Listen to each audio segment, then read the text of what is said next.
Bonjour, vous êtes en compagnie de Daniel pour l'émission Fenêtre sur soi.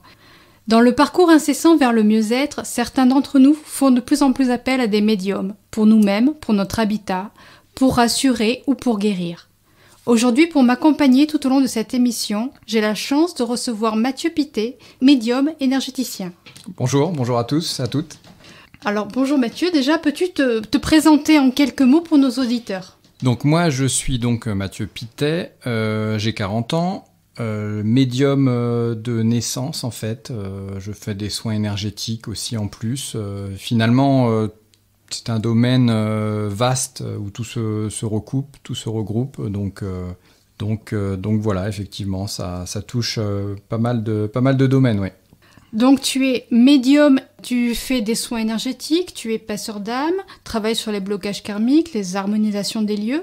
Oui, donc effectivement, soins énergétiques, c'est plus tout ce qui concerne la personne, c'est-à-dire que effectivement autour d'une personne, vous avez grosso modo une aura, et parfois l'aura autour du corps physique pose des soucis et génère des soucis sur le corps physique du coup derrière. Donc il faut aller un petit peu soigner l'aura pour refaire circuler les énergies, pour soigner des bobos, des problèmes. Et puis il y a aussi le côté, tout ce qui est nettoyage énergétique de l'habitation, qui fait un petit peu partie des soins énergétiques. Donc tout ce qui s'est passé dans les habitations imprègne en fait les murs, les objets.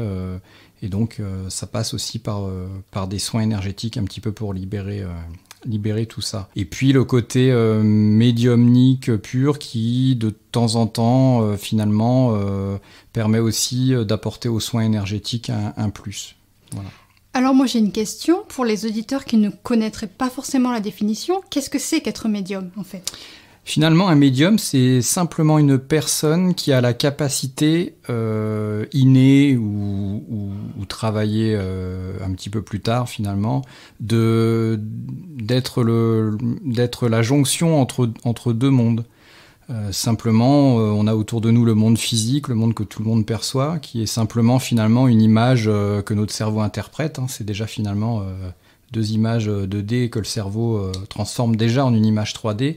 Et puis derrière, il y a tout ce qui est imperceptible, tout ce qui est sur une vibration différente, finalement au même titre que les ondes électromagnétiques, tout ce qui est les ondes gravitationnelles, tout ça, finalement, c'est juste une personne qui arrive à percevoir une vibration que d'autres ne perçoivent pas. Voilà.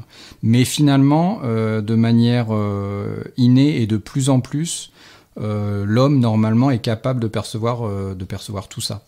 Les jeunes enfants d'aujourd'hui, de par l'élévation un petit peu énergétique du moment, sont beaucoup plus sensibles et perçoivent naturellement les esprits de la nature, les entités dans les maisons. Tout ça se fait de plus en plus aisément, et puis on en parle aussi de plus en plus, donc ça va dans le bon sens. Tu as dit tout à l'heure que finalement pour toi c'était de naissance ? Oui, alors moi oui, mon parcours rapidement, oui. Finalement, moi je suis originaire du Nord, par rapport à ici, oui, Seine-et-Marne Nord, sur les anciens champs de bataille de la Première Guerre mondiale, j'ai grandi. Donc dans des très vieilles maisons, et étant petit, le parcours classique, peur du noir, mais en fin de compte, finalement, peur du noir parce qu'il y avait énormément de personnes et que je voyais les visages, je percevais en fermant les yeux ce que d'autres ne percevaient pas, dont mes parents, et du coup, ça créait une fameuse peur du noir. Il y a souvent la peur du noir chez les jeunes enfants est souvent liée quand même à des perceptions, comme ça, de l'au-delà, des entités ou de ce qui s'est passé dans les maisons. Et donc effectivement, maison chargée, donc ça m'a permis un petit peu d'apprivoiser les ressentis, bon gré mal gré. Et puis après, l'adolescence, on met un petit peu ça de côté. Et puis moi, c'est revenu vraiment vers la vingtaine où tout le parcours dans la vie, à un moment donné, vous dirige vers ça, en fait, pour redécouvrir un petit peu, alors avec des expériences un petit peu, oui, paranormales, puis on rencontre quelqu'un qui vous met sur la route, etc. Puis on redécouvre ses ressentis, on fait des rêves, on découvre un petit peu son parcours, on a des réminiscences d'anciennes vies, puis à un moment donné, voilà, la porte s'ouvre et voilà. Pour moi, ça a été le cas. Ce qu'il faut dire aussi, c'est qu'il y a plusieurs, finalement, il n'y a pas deux médiums qui aient les mêmes ressentis. Certains vont vraiment percevoir, c'est le cas là, des jeunes enfants que je peux croiser, comme vous et moi, les défunts, c'est-à-dire qu'il n'y a pas de filtre. Et certains enfants même n'ont même pas... Au début, ça leur fait drôle parce qu'ils ne se rendent même pas compte de qui est décédé et qui n'est pas décédé. Ça arrive. Et c'est même gênant. Quand on est dans des lieux un petit peu chargés, comme des écoles un peu chargées, ça peut perturber. Donc des fois, on m'appelle aussi par rapport à ça. Et il y a aussi des personnes qui vont juste entendre, qui vont juste voir en fermant les yeux, d'autres qui vont pas forcément voir. Des personnes, ça va se passer plus au niveau des sensations, au niveau du corps, donc ils vont savoir qu'il y a une entité qui est restée dans une habitation parce qu'elles vont percevoir au niveau du troisième œil ou des petits picotements, enfin des choses comme ça. Voilà, il y a tout le panel en fait des ressentis. Alors, juste pour situer, pour les personnes qui ne seraient peut-être pas amènes, ce qu'on appelle le troisième œil, c'est cet espace qu'il y a au niveau du front. Oui, voilà, tu peux détailler. Finalement, c'est ce que les cultures orientales ont toujours gardé, c'est-à-dire que cette notion de chakra, c'est-à-dire que sur le corps, on en a des centaines, d'ailleurs que les acupuncteurs utilisent au niveau des méridiens, tout ça, les petits centres énergétiques, et on en a grosso modo 7 sur nous, sur une ligne qui va grosso modo du pubis au crâne, voilà. Et donc le troisième œil se situe, oui, à peu près entre les deux yeux, un petit peu au-dessus, voilà.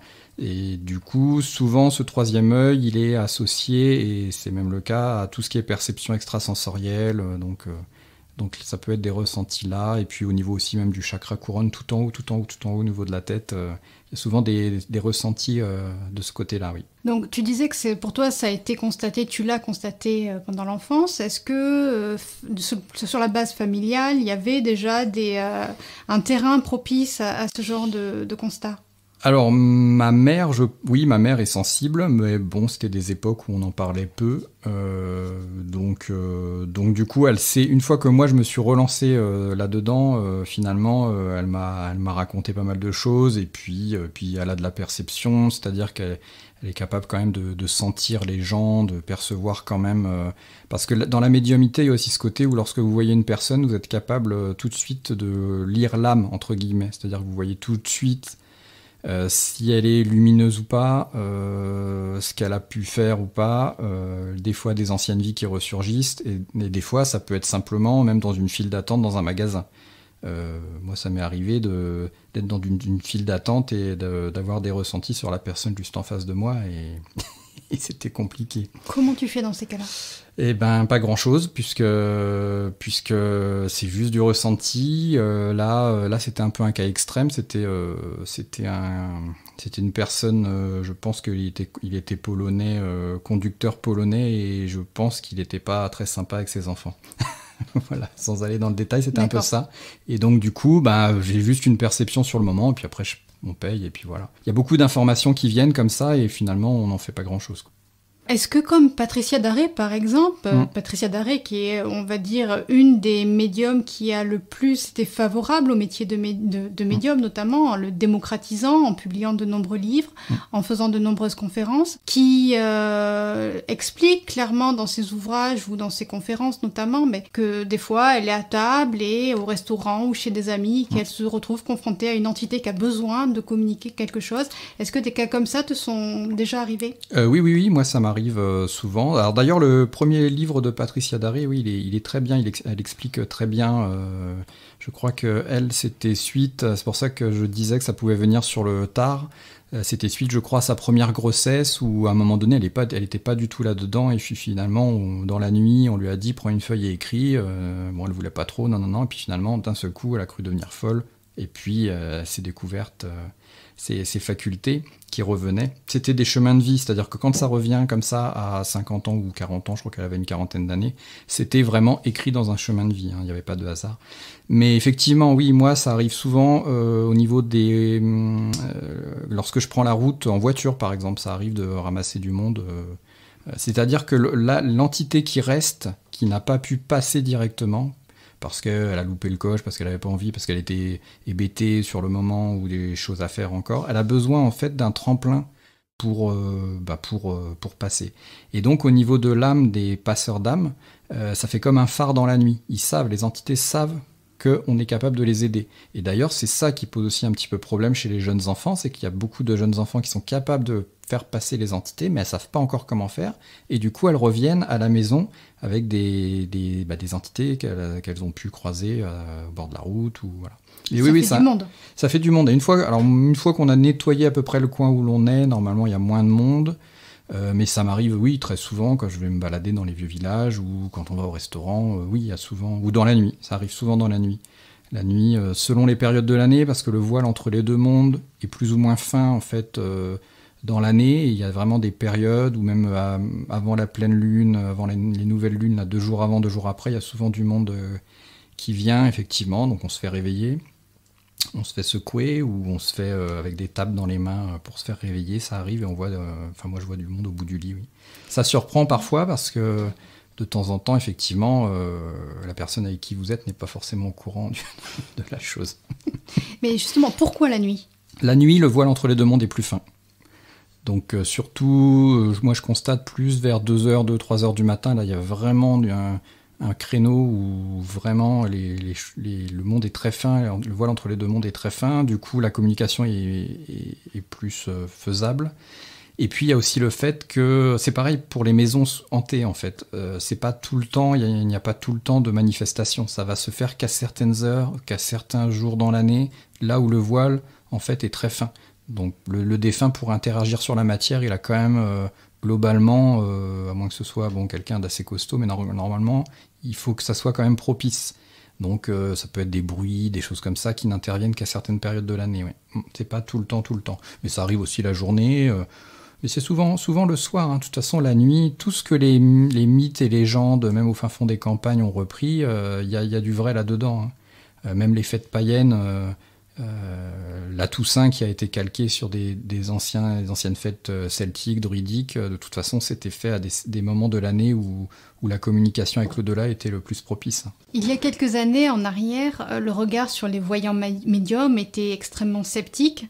Est-ce qu'aujourd'hui tu vois un changement dans ces perceptions-là, dans ces regards ? Oui, c'est vrai que ça se démocratise de par les réseaux sociaux. Les gens s'ouvrent globalement, c'est-à-dire que alors là, moi, je vous parle avant Covid, hein, quand même, avant ces histoires de Covid, mais les énergies planétaires montaient en fait. Il y a une énergie, un taux vibratoire pour chaque chose que l'on peut calculer, ça peut se faire au pendule. Et le taux vibratoire de la planète avait vraiment du temps de nos grands-parents, on était à du 9000, 10 000 bovis, c'est l'unité. Et dernièrement, avant Covid, on était dans les 40 000. Et finalement, on allait vers une progression donc, qui permettait une connexion au divin beaucoup plus facile. Donc dans les familles, beaucoup de gens quand même ont des perceptions. Et puis, je pense que les langues se délient. Et même des personnes d'un certain âge, j'avais fait une conférence et à la fin, tout le monde avait une histoire à me raconter. Entre le grand-père qui était décédé à une certaine heure et l'horloge s'arrêtait systématiquement à cette heure-là tous les soirs, ou dans toutes les fermes au fond de la campagne, finalement, il y a beaucoup d'histoires par rapport à ça. Hein. Des personnes qui se sont visitées la nuit, des veuves qui parlent à leur défunt mari depuis 15 ans. Hein. Il y en a un paquet en fait. Hein. Donc ça se démocratise, et puis la télé, c'est vrai qu'il y a des personnes comme Patricia Daré, comme d'autres, il y a eu pas mal d'émissions. Alors c'est souvent tourné quand même encore à la dérision au niveau des émissions, mais je me souviens de Patricia Daré qui avait été chez Ruquier, elle s'en a été pris plein la tête, mais ça fait quand même le job où il y a quand même un petit message qui passe, une petite graine qui est semée, et puis à un moment donné, les gens s'ouvrent ou pas. Et puis, il y a aussi beaucoup, comme je disais, les jeunes enfants qui, même dans des familles pas du tout là-dedans, lorsque, moi, la dernière fois, on m'a appelé, les parents cadres supérieurs sur Paris, tout ça, pas du tout là-dedans, et leur petite voyait, en fait, la grand-mère qu'elle n'avait pas connue, qui était morte depuis 15 ans. Donc, il a bien fallu que la famille se rende à l'évidence. Un peu au début dans la panique, et puis finalement, après, ça s'est bien passé. Et la petite sera sans doute une grande médium parce qu'on le voit tout de suite d'un point de vue de l'âme. Parfois, ça envoie pas mal. Ouais. Donc tout ça mis bout à bout finalement. Mais c'est global, hein, c'est pas que forcément en France. On était un petit peu en retard par rapport au nord américain ou au nord de l'Europe, aux pays anglo-saxons. Et puis là, je pense qu'on rattrape un petit peu le retard aussi. Moi, j'avais du monde au Québec, Canada. C'était très ouvert. Ils avaient 20 ans d'avance sur nous, hein, finalement, là-dessus. Hein. C'est parce qu'on vient de loin. Qu'est-ce qui peut faire, selon toi, justement, que dans notre culture, ici, là, on n'est pas à cette ouverture-là? La religion, je pense, a fait beaucoup de mal. La religion catholique, qui apportait quand même une spiritualité aux gens. Hein. D'ailleurs, c'est peut-être ça le problème aussi d'aujourd'hui, c'est que finalement, les gens... on leur a dit, non, tout ça, ça ne sert à rien, vous n'avez pas besoin de ça, donc les églises sont vides, mais les gens n'ont pas substitué cette spiritualité, donc l'église faisait un peu le job, mais elle mettait quand même dans des carcans, des peurs, la médiumnité encore aujourd'hui. Moi, lorsque je remonte, parce que je suis originaire comme ça de sud de l'Oise, nord de Seine-et-Marne, c'est des paroisses quand même où il y a encore énormément de catholiques pratiquants. Les soins énergétiques, faut même pas en parler. C'est-à-dire qu'il y a un prêtre officiel que l'Église dépêche qui est capable de faire des soins énergétiques. Tout le reste, on est diabolique. La médiumité, c'est même pas la peine d'en parler aussi pour des personnes qui ont quand même qui sont catholiques pratiquantes. Il y a quand même la religion qui a bien muselé tout ça parce qu'au fin fond des campagnes, finalement, le rebouteux était toujours là. Il y a toujours eu cette culture-là, mais qui était quand même, qui faisait peur et qui a fait peur à certaines institutions, quoi. Ta vie en tant que canal énergétique ressemble à quoi, en fait? J'imagine que ça ne doit pas être de tout repos.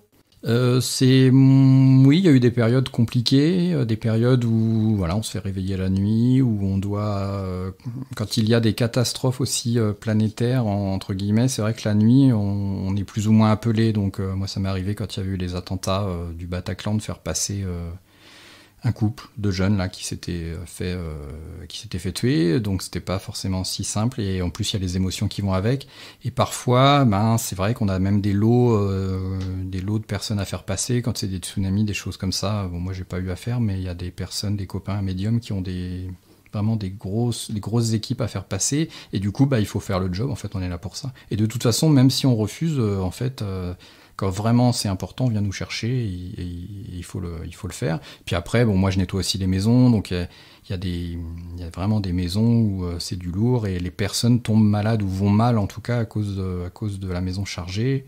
Donc il y a quand même, je travaille le dimanche, on m'appelle la nuit, j'interviens quand même pour aider les gens. Il y a quand même la notion d'aide à la personne qui parfois est en grande difficulté, même sur des soins énergétiques, hein, des personnes qui attrapent des problèmes énergétiques, des parasites énergétiques, des choses assez importantes, limite possession, ça peut aller jusque-là, ça peut aller loin, hein, dans les énergies négatives, parce que tout n'est pas bisounours, il y a quand même le côté énergie négative qui existe, hein, l'ombre et la lumière, c'est un équilibre, mais parfois on le croise de près, ouais, ça arrive. Donc en fait, qui fait appel à toi et quand, à quel moment quelqu'un va se dire « voilà, je dois vraiment faire appel à un médium », comment ça se passe? Souvent, ça peut être lorsque le sommeil ne va plus d'un seul coup, lorsque la personne va avoir des envies suicidaires. Il y a eu pas mal de personnes qui ont eu à un moment donné, alors tout ne vient pas forcément de l'énergétique, hein, mais parfois, quand les personnes changent vraiment rapidement de personnalité, qu'on en est au bord du suicide, parce qu'en fait on peut attraper, lorsqu'on a une aura qui est abîmée, qui ne joue plus le rôle de protection naturelle, on peut attraper des entités un petit peu errantes comme ça, et aussi des parasites énergétiques qui sont plus des sortes de miasmes un petit peu énergétiques, et qui en fait plombent la personne, mais vraiment d'un point de vue du moral et de la personnalité. Donc ça peut aller loin, la dernière fois, qu'est-ce que c'était? Une personne qui se réveillait avec des griffures toutes les nuits. Donc ça peut arriver aussi que dans les maisons, d'un seul coup, quelque chose arrive et plombe. Les gens, en fait, sont de plus en plus sensibles. Donc en fait, à un moment donné, soit eux, soit leur entourage leur dit « tu devrais quand même creuser de ce côté-là ». Même des médecins généralistes, hein, qui aujourd'hui, moi, m'envoient du monde. Quand à un moment donné, puis moi je demande systématiquement s'ils n'ont pas creusé du côté de la médecine classique. Donc du coup, voilà, mais tout, voilà, ça peut être des médecins qui m'envoient du monde. Enfin, à un moment donné, même chaque professionnel de santé, à un moment donné, quand même, se pose la question, aujourd'hui. À quel moment, justement, le médecin va pouvoir discerner s'il s'agit d'un trouble psychologique ou d'une intervention autre, d'une énergie dite négative? Lorsqu'il arrive au bout du traitement, à un moment donné, il se dit là, je ne peux plus rien pour vous, essayez ça. Alors après, il y a toujours le côté psy où moi, je pense, d'après ce que j'ai pu croiser, que la moitié à peu près, oui, un bon pourcentage de personnes en psychiatrie, c'est juste des problèmes énergétiques. C'est-à-dire que ce sont des personnes très sensibles qui, à un moment donné, attrapent des entités, des parasites énergétiques, des choses comme ça, ou des énergies négatives, et qui ne sont pas traitées, qui n'ont pas eu la chance de connaître quelqu'un qui leur a dit « essaye ci, essaye ça ». Mais ça, c'est une réalité en hôpital psychiatrique. C'est des lieux en plus très chargés, comme les hôpitaux, où vous avez beaucoup de défunts qui y restent, et donc ça plombe énormément les personnes déjà. Parce que aussi, il faut aussi le dire, les personnes, les professionnels de santé, moi je vais parfois dans les hôpitaux quand même, comme ça, pour accompagner des personnes. Ce qui plombe le personnel de santé, c'est leur rythme de travail. C'est vrai, ça travaille énormément, mais c'est aussi le côté énergétique du lieu qui est très très plombé. Parce qu'en fait, lorsqu'il y a un défunt dans une pièce ou dans un bâtiment, le taux vibratoire, l'énergie du lieu chute. Et donc, du coup, à un moment donné, ça fait vase communicant. Donc, la personne qui y travaille, qui a un taux un petit peu plus élevé, en fait, elle va se faire un petit peu pomper énergétiquement et du coup, ça génère d'énormes fatigues. C'est bien dommage d'ailleurs que les chambres ne soient pas forcément nettoyées ou régulièrement parce que ça serait faisable. Et c'est vrai qu'il y a aussi en Occident un problème. Dans les villages d'ici, il y a énormément d'âmes errantes. Énormément. Vous allez en Inde, vous allez au Tibet, dans tous les pays où la spiritualité est encore là et toute cette culture, il n'y a aucune âme errante quasiment. Qu'est-ce qu'il explique alors ? Le fait que la religion ne fait plus son boulot, que les gens, en fait, même en allant à l'église, finalement, c'est juste pour le paraître et la foi n'est pas forcément là. Donc derrière, peur de la mort et puis voilà. Et puis aussi tout le cérémonial autour de l'enterrement. Aujourd'hui, trouver un prêtre, ça relève de l'exploit. Bon, même si le prêtre fait quand même le job de par la prière, de par la foi qu'il a, normalement, il allège l'âme quand même. Dans les églises aujourd'hui, même pendant un office, il y a quand même quelque chose qui se passe. Parce qu'il y a des psaumes de réciter, parce qu'il y a l'intention. Le Notre Père, c'est un mantra très puissant finalement, et donc du coup, ça fait le job. Mais aujourd'hui, lorsque les personnes sont enterrées à la va-vite par des non-prêtres ou par des gens qui n'ont pas le temps, je pense que c'est compliqué. Et puis dans les familles aussi, les gens, je pense, ne se recueillent plus comme avant, la veillée des corps, allumer une bougie, oulala, faire une pensée, oulala. Donc du coup, tout ça joue et fait que les personnes restent quand même pas mal. Moi, lorsque je vais à des enterrements, parce que ça m'arrive d'aller à des enterrements, le défunt est toujours là, quasiment, toujours, moi je l'ai toujours vu là, et souvent il attend pour passer vers la lumière, en fait, après la mise en bière, il passe. Donc, il n'est pas là pour voir qui vient et qui ne vient pas, parce qu'il n'y a pas besoin de ça. Mais c'est surtout que voilà, ça lui permet de faire vraiment le sas. Et puis donc, c'est là où il faut quand même... faut y aller avec l'intention. Et puis ça marche, il n'y a pas de problème. Ça peut être pareil lorsque la personne veut brûler une intention, une bougie ou quelque chose comme ça. Pas besoin forcément d'aller dans une église ou dans un lieu puissant. L'intention au coin du salon ou la bougie allumée au coin du salon marche aussi bien qu'une bougie allumée au fin fond de l'église. Il n'y a pas forcément vous n'êtes pas un meilleur... vous n'allumez pas une meilleure bougie avec l'intention qui ira avant celle qui sera allumée au fond du salon. Le tout, c'est l'intention de toute façon. Donc l'intention, la puissance de l'intention et la foi que vous y mettez, que ce soit n'importe où, ça marche. Tu parlais d'hôpitaux tout à l'heure. Qui fait appel à toi dans les cas éventuels de passage dans les hôpitaux ? Est-ce que ce sont les familles ou est-ce que ce sont les structures même ? Dans les hôpitaux, non. Moi, je ne suis jamais intervenu dans les hôpitaux. On m'appelle, par contre, c'est plus le côté soins énergétiques dans les hôpitaux où la personne, par exemple, lorsqu'elle fait une chimiothérapie classique ou Ces taux vibratoires sont tellement bas à chaque chimio que le soin énergétique a quand même de l'utilité, permet de remonter son taux vibratoire, donc son énergie propre, et du coup, ça lui permet quand même une guérison sans effet secondaire. Enfin, ça met toutes les chances de son côté, finalement, pour continuer son traitement. Puisque moi, j'ai eu des personnes proches qui ont fait des vrais chimios. C'est pas de l'eau, hein. C'est vrai qu'à chaque injection de chimio, les taux vibratoires diminuent de moitié, et finalement, à un moment donné, la personne est tellement affaiblie que le corps a du mal à remonter la pente. Donc c'est plus les familles, ça va être plus dans ce cadre-là, moi, que j'interviens. Voilà. Alors tout peut se faire aussi, oui, petite précision, tout peut se faire à distance. C'est-à-dire que dans les énergies, il n'y a pas de notion de distance. Donc moi, ça m'arrive de nettoyer des maisons en Uruguay à distance, hein, même si j'aimerais bien y aller de temps en temps. Voilà, les soins énergétiques, c'est pareil. Il faut juste un support, en fait, une photo pour faire ce qu'on appelle la syntonie, pour que vraiment la connexion se fasse, mais pas besoin d'être sur place. Donc ça aide aussi, ça aide. Pour parler des lieux, justement, au niveau des agences immobilières, est-ce qu'il arrive que certaines agences immobilières fassent appel à tes services pour pouvoir vendre un bien plus facilement, pour assainir le lieu, pour que ce soit plus accessible?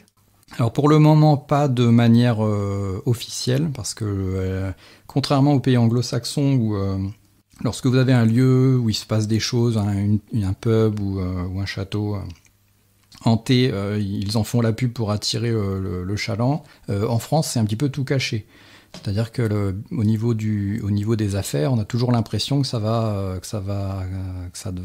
va pas aller dans le bon sens. Donc c'est plus ou moins caché. Mais par contre, oui, il y a des agents immobiliers qui me disent là, ça te dirait pas de regarder parce que la maison n'arrive pas à se vendre. Alors souvent, lorsqu'il reste des défunts dans la maison, c'est compliqué pour vendre.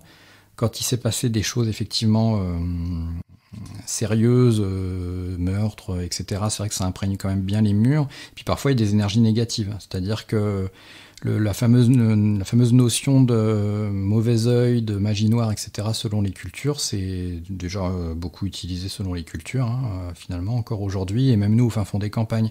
Et parfois, ce qui se passe, c'est que la personne va être plombée, va être mise sous énergie négative, la maison aussi.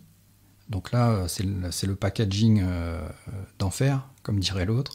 Et lorsque cette personne finalement s'en va, la maison souvent reste sous énergie négative. Et là, les futurs acquéreurs ou ceux qui ont hérité de la maison, c'est compliqué pour la vendre, hein. Tout de suite, on sent quelque chose. Le but, c'est de bloquer, hein. C'est de bloquer et de plomber la personne et de la bloquer dans tous ces domaines de vie, quoi. Ça peut expliquer certains biens qui restent à l'abandon et que personne n'arrive à acquérir. Ah oui, moi on m'a appelé une fois et effectivement la maison ne se vendait pas. Il y avait encore les anciens propriétaires. Et une fois que les personnes sont passées, parce que parfois c'est pareil, les personnes ne veulent pas forcément aller vers la lumière. Parfois elles restent dans la maison. C'est-à-dire que moi je demande toujours, je rentre en contact. Il y a un petit dialogue qui se fait, voilà, des fois elles me racontent un peu leur vie, ce qui s'est passé, pourquoi elles restent, ce qu'elles aimeraient avoir. Et une fois que que les personnes sont rassurées ou qu'il y a un petit message à passer, ça peut arriver, tout de suite elles partent. Mais ça arrive aussi que la personne dise bon, non, moi j'ai pas envie de partir, je suis très bien là, et dans ces cas-là, elle y reste, hein. Et il faut annoncer au propriétaire qu'il vivra avec eux. C'est ce qui fait l'âme de la maison, c'est ce qu'on retrouve dans les vieux châteaux, dans les vieilles demeures où il y a toujours du monde et tout le monde cohabite très bien ensemble finalement. À condition bien sûr que l'entité présente soit assez sympathique. Oui, souvent c'est sympathique, hein. Souvent c'est pas une entité non sympathique, vous y restez pas une nuit, hein. Ça vous sort du lit, c'est quand même relativement rare. Ça arrive mais c'est rare. Mais justement, faut-il en avoir peur ? Je pense qu'il faut mieux avoir peur des vivants que des morts. Grosso modo, non, je pense non. Il ne faut pas en avoir peur. De toute façon, ils ont quand même du mal à interagir sur la matière, sauf cas exceptionnel. Donc, normalement, pas de raison d'en avoir peur. Et en plus, les énergies de peur, alors plus facile à dire qu'à faire, mais les énergies de peur sont des énergies terribles, hein.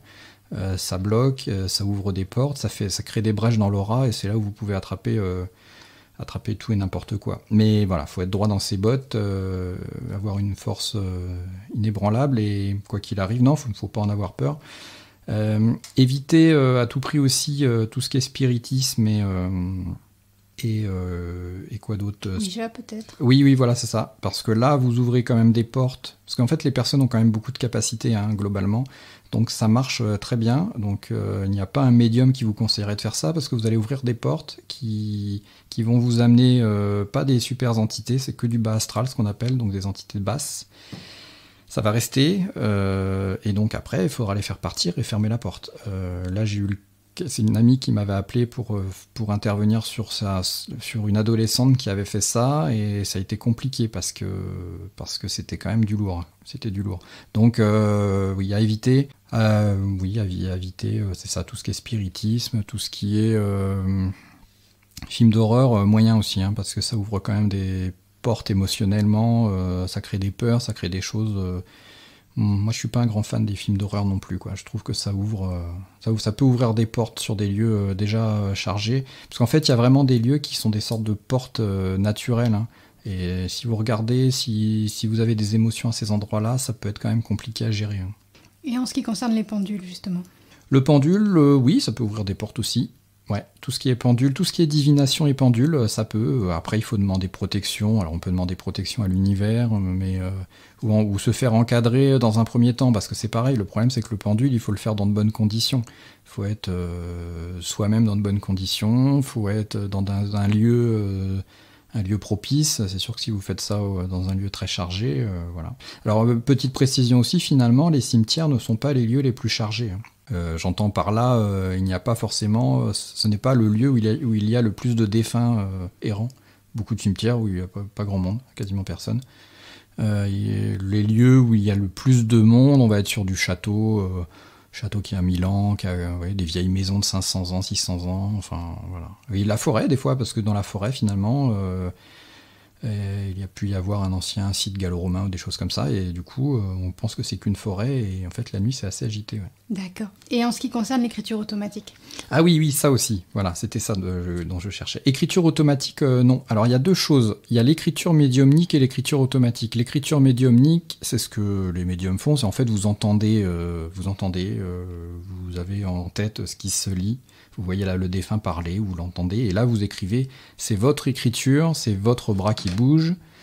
C'est tout simple, c'est comme si quelqu'un vous dictait quelque chose et que vous preniez par écrit. L'écriture automatique, qui se faisait beaucoup il y a quelques années, c'est en fait une sorte de spiritisme, hein, c'est-à-dire que vous laissez le bras ballant, le stylo au bout, vous vous connectez, ou vous ouvrez une porte, ou vous invoquez je ne sais qui, et du coup l'entité prend en fait votre bras en possession entre guillemets, et se met à écrire. C'est pas votre écriture, vous contrôlez pas et ça c'est du spiritisme, quoi. C'est que du bas astral, sauf personnes protégées. Le problème c'est que pareil, les personnes qui font du spiritisme, vous avez naturellement, de par les vies antérieures, oui, parce que ça aussi, on n'en a pas parlé. Les vies antérieures vont avoir une certaine protection parce qu'elles ont un bagage spirituel, etc.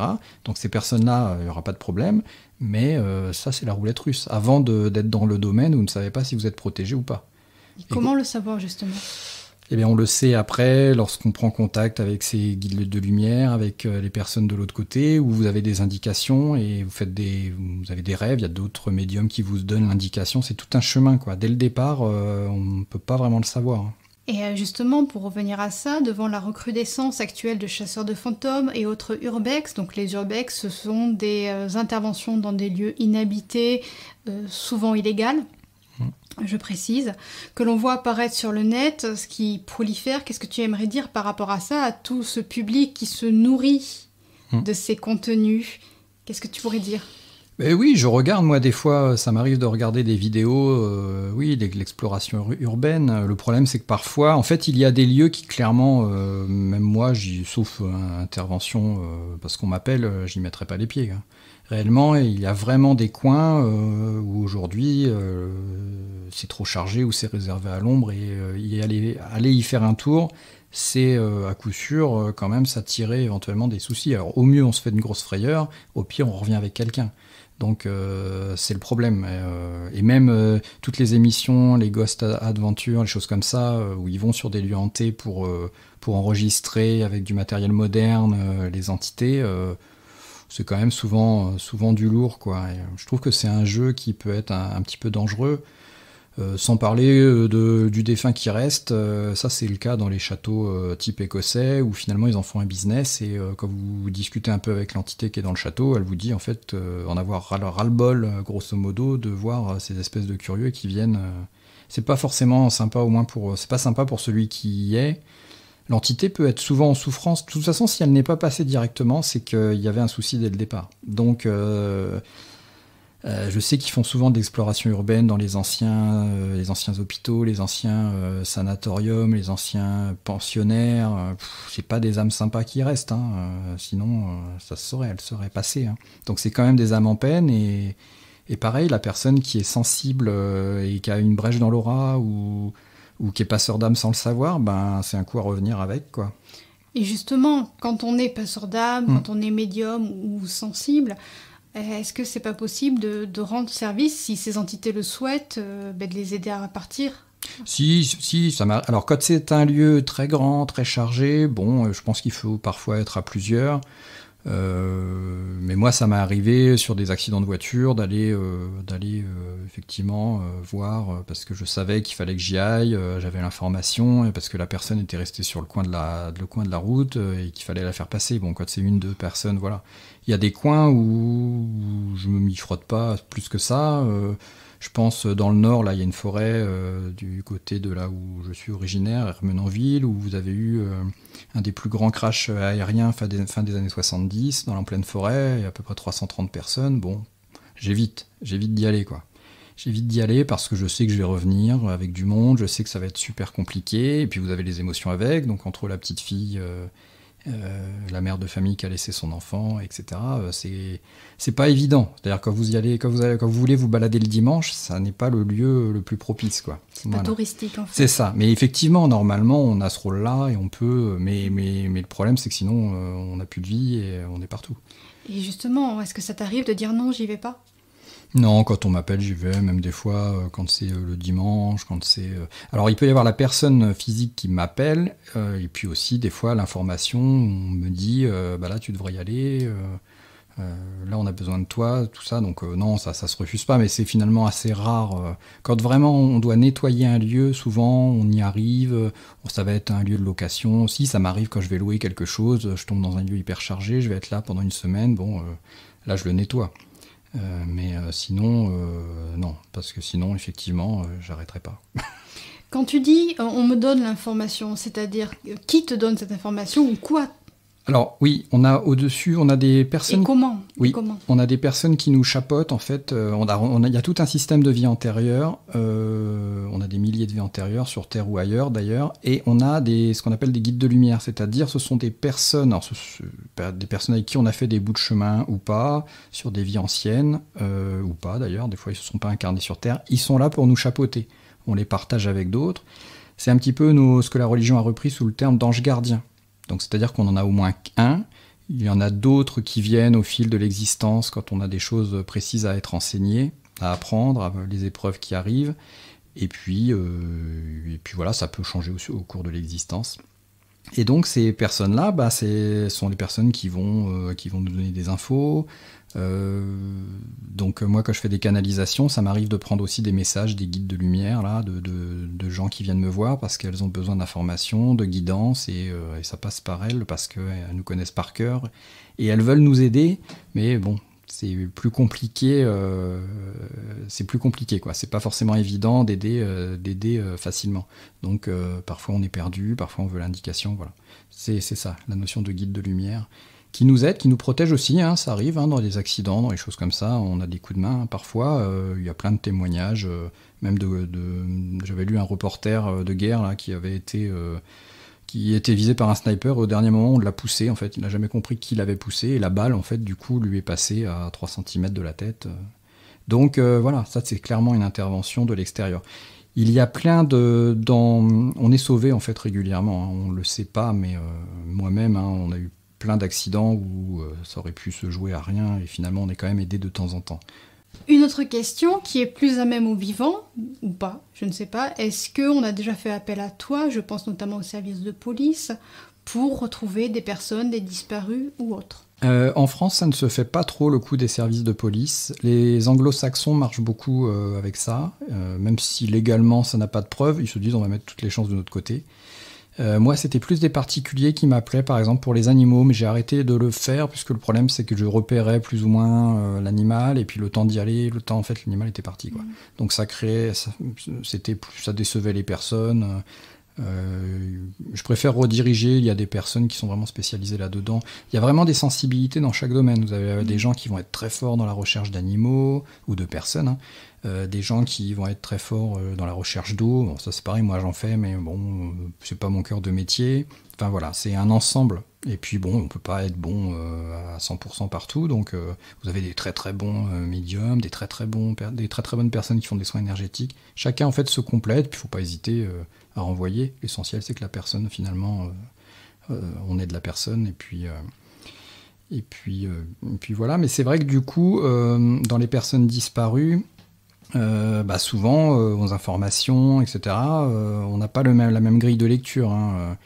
Ça m'est souvent arrivé, et même à moi comme à d'autres, hein, de savoir très clairement ce qu'il était advenu de la personne qu'on recherchait, quoi, hein. Donc ça arrive, ça. Bon, on ne peut pas en faire grand-chose. C'est pareil, si vous appelez et que vous dites je sais ce qui s'est passé, bon, ça, c'est moyen. Et pareil, dans les émissions de crimes, de choses comme ça, c'est la mode en ce moment. Dès que, comme l'âme en fait peut se lire même à travers une photo, très clairement, il y a des personnes, vous savez très bien que ça tournera au fait divers tôt ou tard, hein, c'est sûr. Même s'il y a le libre arbitre, que la personne s'améliorera, ira vers la lumière peu à peu, etc. Il y a franchement des personnes, des âmes, où vous savez que ça tournera au drame tôt ou tard, quoi. Et des fois des jeunes enfants, hein, dès les jeunes enfants d'ailleurs. Et là justement, on va passer à Mathieu, l'homme, l'humain. Des fois, c'est pas un peu trop difficile d'être confronté à tout ça, non pas en tant que médium, mais en tant qu'humain? Ah c'est sûr que oui, humainement c'est dramatique, parce que parfois il y a quand même, il peut y avoir par exemple des contrats d'âme avant l'incarnation, deux âmes se disent bon voilà, on se lie ensemble, moi je serai ton fils et je partirai à 5 ans pour que toi te faire travailler ça, la peine, etc. Oui, humainement, quand on est sur place, c'est compliqué, et puis on peut pas forcément dire à la personne, bah oui, c'était prévu que ton fils meure à 5 ans pour te faire évoluer. Donc il y a forcément des choses où il faut prendre un peu plus de pincettes, mais moi ça m'est arrivé plein de fois où quand les personnes viennent pour avoir des consultations, très clairement c'était prévu comme ça, quoi. La sœur qui s'en va plus tôt, laissant tout le monde dans la peine, mais justement il faut gérer la peine. Donc c'est vrai que il y a des choses qui nous dépassent humainement, c'est quand même compliqué, et c'est sur un grand plan qui nous dépasse, un grand puzzle, et une pièce plus une pièce en fait fait un ensemble. Voilà, faut vraiment prendre de la hauteur, et même en prenant le maximum de hauteur, je pense qu'on perçoit pas encore l'entièreté du puzzle, quoi.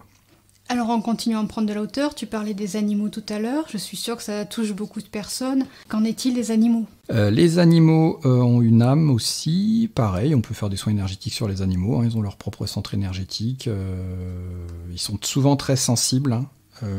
Il y a entre les règnes, alors à un moment donné je pensais, moi et d'autres, qu'il n'y avait pas de correspondance entre le règne animal, le règne humain, etc. Ça, moi j'en reviens, je pense qu'il y a vraiment des passerelles où vous avez certains chiens, on leur donnerait la parole, et grosso modo c'est leur dernière vie, et je suis sûr qu'après ils se réincarnent dans le monde humain, c'est quasiment sûr. Donc voilà, de toute façon c'est un domaine où il n'y a pas de certitude en soi, il y a toujours l'exception de l'exception. Après ça m'est arrivé aussi dans les maisons de faire passer le chat qui avait été piqué dans la journée et qui n'avait pas compris qu'il était mort, et il regrattait le soir, il faisait sa vie. Donc ça arrive, ouais. Ça arrive de voir des défunts avec leur chat aussi de l'autre côté. Les animaux accompagnent vraiment les humains, en fait. Quand j'étais plus jeune, c'est un truc qui me dépassait, je pensais que les animaux n'avaient pas forcément... Enfin, qu'ils avaient une âme, mais voilà, pas plus que ça, quoi. Le côté un peu c'est de ce n'est qu'un animal, et en fait, c'est quand même bien plus que ça, hein. Ils sont vraiment quasiment au même niveau que nous, on les croise de l'autre côté, ils nous accompagnent, et la sensibilité, très clairement, elle est aussi forte que chez nous, hein. Donc, est-ce qu'on peut espérer les retrouver de l'autre côté ? Oui, ça arrive. Oui, ça arrive, hein. Ça arrive que le défunt de l'autre côté récupère son chat, son chien, et qu'il y a vraiment des amitiés très fortes, on le voit, hein, autour de nous, entre un homme et un animal, hein. C'est ça, hein. Les chevaux aussi, beaucoup. Puis c'est vrai que les chats ont des taux vibratoires très élevés, les chevaux, enfin ils ont beaucoup à nous apprendre en fait finalement. Ouais. Apparemment, dans ce que j'ai lu, je n'irai pas le valider, tu vas peut-être nous l'expliquer, il est conseillé d'avoir, si on aime les chats, je précise, il est conseillé d'avoir plusieurs chats sous le même toit en fonction des membres de la famille. Alors les chats ont la capacité, là c'est pareil, le mythe de la sorcière, qui n'était pas un mythe, mais le côté sorcière, chat de la sorcière, c'était ça, c'était le chat, c'est quasiment le seul animal qui est capable de transformer des énergies négatives en positives. Lorsque le chat se met sur vous avec son ronronnement, il est capable d'apaiser, de transformer beaucoup de choses. Il est capable de se mettre aussi, parce que je fais un peu de géobiologie, donc sur des lieux énergétiques nocifs, le chat se met au milieu de nulle part sur ce lieu, il est capable un des seuls animaux à rester là-dessus, parce que lui ça lui convient et il transforme le négatif en positif. Et par contre, il est conseillé du coup d'en avoir au moins 2, parce que sinon le pauvre chat il se prend tout seul. Donc dans une maison chargée ou sur une personne qui est chargée, le chat au bout d'un moment il emmagasine. Et c'est vrai que c'était un chat. Le chat a toujours été vénéré par les Égyptiens. Il y avait quand même pas mal de bouteilles dans l'ésotérisme. Donc c'est quand même un animal particulier, le chat. Franchement, c'est quelque chose d'assez étonnant, le chat, énergétiquement. Tu parlais de géobiologie.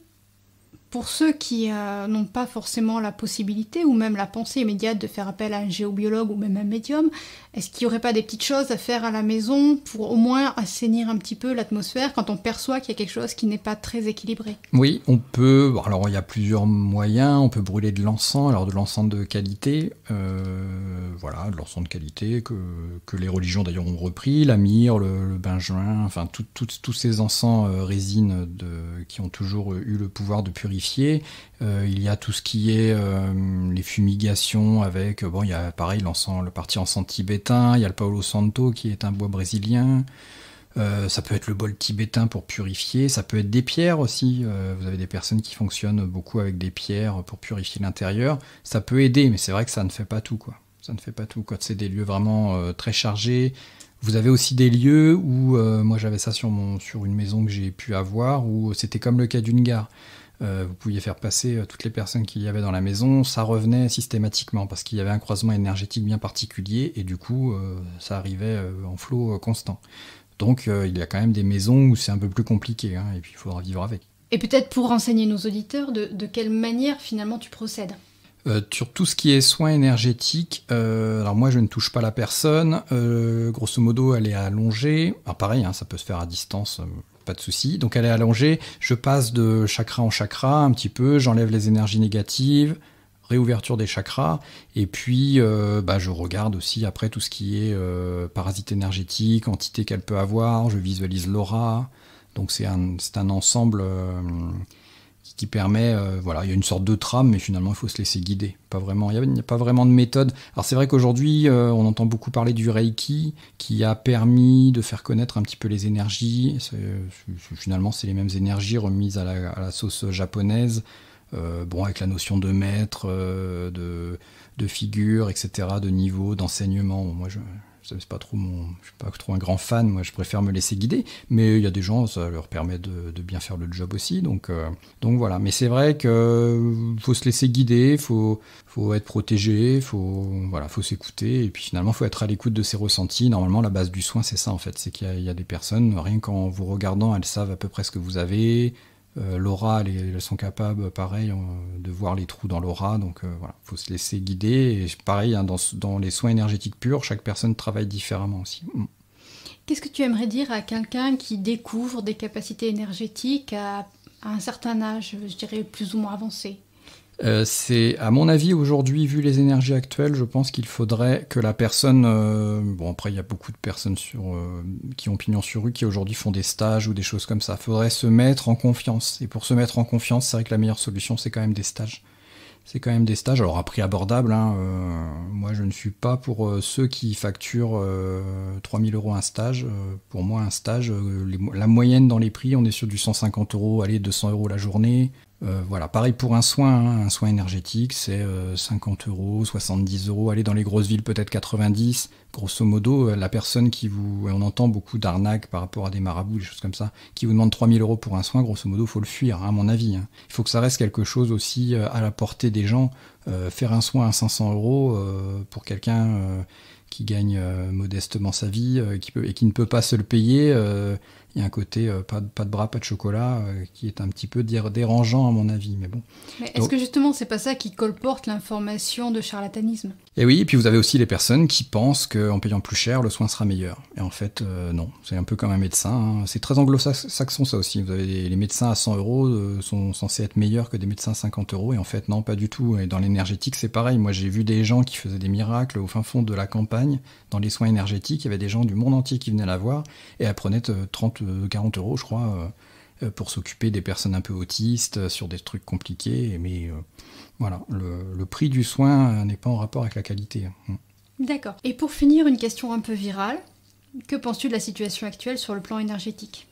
Sans rentrer dans les détails et sans être trop plombant, c'est une situation inédite, très compliquée.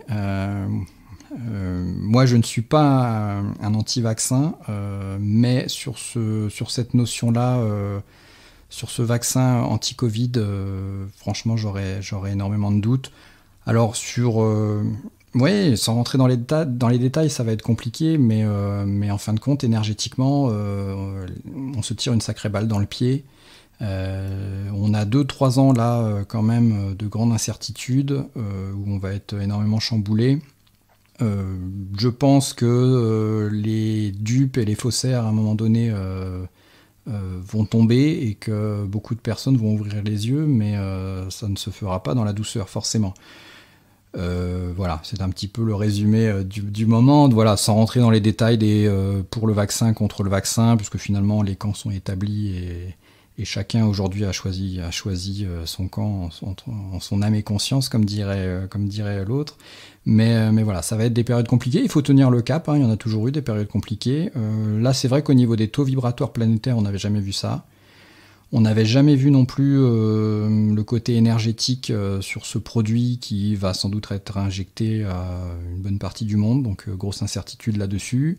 Moi, c'est quand même le gros cœur du métier en ce moment, c'est-à-dire que les personnes qui se sont fait vacciner viennent me voir. Alors, vaccin anti-Covid, hein, je ne parle pas les autres vaccins, on ne trouve pas ça, et commencent à avoir quand même des doutes, en tout cas, et ont besoin de soins énergétiques. Donc d'ailleurs, moi et d'autres, on met en place des soins énergétiques un petit peu spécialement pour ces personnes-là qui ont cru bien faire et qui finalement n'ont pas bien fait. Quels sont les symptômes de la démarche quand on effectue justement une démarche pour venir te voir par rapport aux soins énergétiques post-vaccin? Quels sont les symptômes que peuvent ressentir les personnes qui font interpeller? Ça va être... ce qui se passe, c'est que lorsque la personne se fait vacciner, son taux vibratoire chute déjà. Donc est extrêmement bas, faille dans l'aura, donc ça veut dire qu'elle va attraper beaucoup de choses. Et puis vous avez les chakras qui sont touchés, chakras supérieurs, donc ça commence au niveau du chakra couronne, ça descend, enfin ça contamine les chakras inférieurs jusqu'au chakra du cœur. Et donc ça n'ira pas forcément dans un bien-être de la personne. Moi je vois déjà des personnes changer autour de moi. Il faut se dire aussi quelque chose, c'est que les médiums et les personnes qui ressentent les énergies, aujourd'hui, lorsque vous vous baladez dans la rue, vous voyez qui a été vacciné des non vaccinés. Ça fait très mauvais film d'horreur, mais c'est comme ça. Donc c'est des ressentis que tout le monde a, hein. Moi je connais un acupuncteur qui vous dit pareil, je ne comprends pas, comme si les personnes qui venaient me voir avaient un voile sur elles, un voile énergétique. Donc c'est tous les professionnels qui travaillent, les thérapeutes dans l'énergétique, dans différents domaines, qui constatent la même chose avec leurs propres mots, hein. Donc c'est vrai que c'est quelque chose dont on va parler prochainement, en long, en large et en travers, mais peut-être ça pourrait être le cas dans une émission spéciale. Tout à fait, et je crois savoir qu'il est question aussi de nouvelles conférences avec la médiathèque de l'Uzèche. Oui, il faudrait que j'essaye effectivement de mettre ça en place. Alors c'est toujours pareil, c'est toujours compliqué d'aborder ces histoires de vaccination parce que on a bien vu sur les réseaux sociaux où finalement on est tout de suite étiqueté non politiquement correct, blacklisté. Est-ce que ce genre de conférence serait accepté d'un point de vue d'accueil par rapport à la salle, par rapport à tout ça? Nous arrivons au terme de cette émission. Un grand merci à Mathieu Pittet pour sa présence à nos côtés. Mathieu, un mot pour la fin? Oui, le mot pour la fin, ça serait éventuellement effectivement de se consacrer à son bien-être, de penser un petit peu à soi, et puis lorsque vous êtes bien énergétiquement et que le bien-être est là, à ce moment-là, vous pouvez rayonner, et puis vous pouvez aider un petit peu toutes les personnes qui vous entourent. Il faut toujours penser finalement d'abord à soi, à mon avis, d'un point de vue énergétique, d'un point de vue du bien-être, avant d'être efficace auprès des autres et de filer des coups de main. L'essentiel étant finalement le collectif. Et puis, bon, moi je le vois, de toute façon, il y a quand même une note d'espoir dans tout ça. Il y a beaucoup de gens qui se fédèrent, il y a beaucoup de gens dans les énergies qui se rencontrent. Il y a quand même des choses qui se mettent en place. Et donc pour la lutte à venir, à mon avis, puisqu'on peut parler de lutte en tout cas, ça serait intéressant, oui. Mais garder le cap dans la tempête. Un grand merci à Mathieu. C'était Daniel pour l'émission Fenêtre sur Soi. Si vous souhaitez contacter Mathieu, vous pourrez le retrouver sur son site internet. Nous vous mettrons le lien et ses coordonnées avec le replay et sur la page Facebook Fenêtre sur Soi. C'est bien ça ? C'est bien ça, merci. Et n'oubliez pas, gardez l'esprit ouvert et faites preuve de discernement. Je vous souhaite du soleil dans votre tête et des sourires dans votre cœur. À très vite.